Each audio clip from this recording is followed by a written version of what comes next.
Good morning, River Rocks Church. Hope everyone's having a great morning so far. My name's Trent. I'll be in the scripture with you this morning. We're going to be in Mark chapter 14, verses 51 through 52. Where we left off last week was at the point where Jesus was just getting arrested in the Garden of Gethsemane. We understand that as he was being arrested, that Jesus had some type of surprise as the little soldiers that were present at the arrest of Jesus. He made a claim that, "Are you arresting just a robber?" But rather, at the end of it, he says, "I was daily with you in the temple teaching, you did not seize me, but the scriptures must be fulfilled."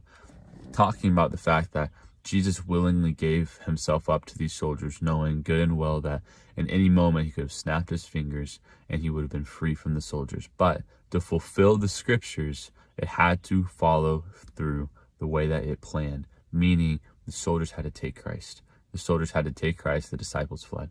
And so they see in verse 50, it says, "And they all forsake him and fled." The disciples all run. As Jesus is arrested, the disciples run. We have two disciples that hide back, and they kind of sit on the backside of things, one of those being Peter, to be able to kind of see how things play out. But we're going to be in the scripture today, verse 51 through 52. "Now a certain young man followed him, having a linen cloth thrown around his naked body. And the young man laid hold of him, and he left the linen cloth and fled from them naked." And so when we see this scripture is one that does not have a lot of context. The scripture is one that can seem random to a lot of people, and honestly, a lot of scholars have very mixed opinions on the scripture, understanding and trying to figure out why in the world is it in it, right? Why is it only in the Gospel of Mark? Why do I not see it in any other gospel accounts? So the partial explanation for this, and part of this is speculation. Will I know the answer? Absolutely not, right? Part of this is what I can infer from what I've read, the different scholars, the cross-referencing that we've looked into. The inference is that this could be Mark himself. What the implication is that it's a way for Mark to be able to include himself as a witness. We know Mark to be the cousin of Barnabas being a scholar that would follow Paul through the missionary journey of the book of Acts. And when we see this, there's a lot of questions that could be there.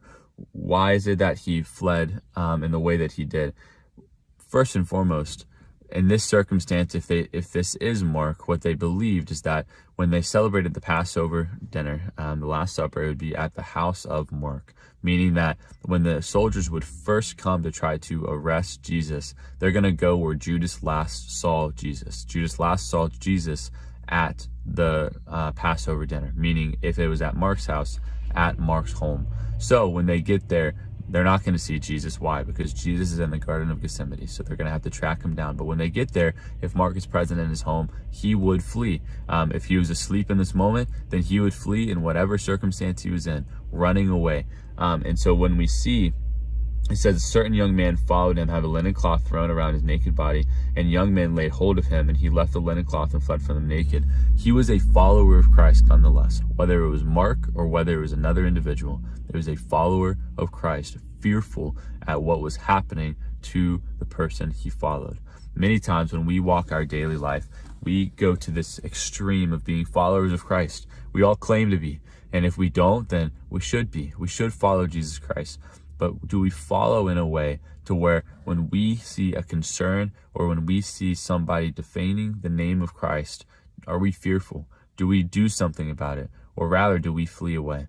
The disciples in this moment abandoned Christ. In the previous verses, they abandoned Christ. My plea to you, as it was on Friday, is don't abandon Christ.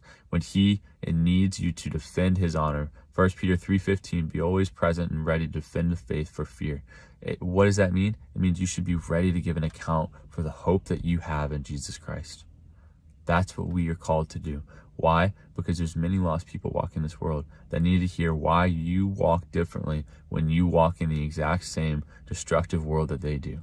When we all live in a fallen world, but we can see hope and they have no hope, they're going to ask why. We have to be ready to defend it and not flee. I hope this encourages you this morning. I hope you have a great rest of your day.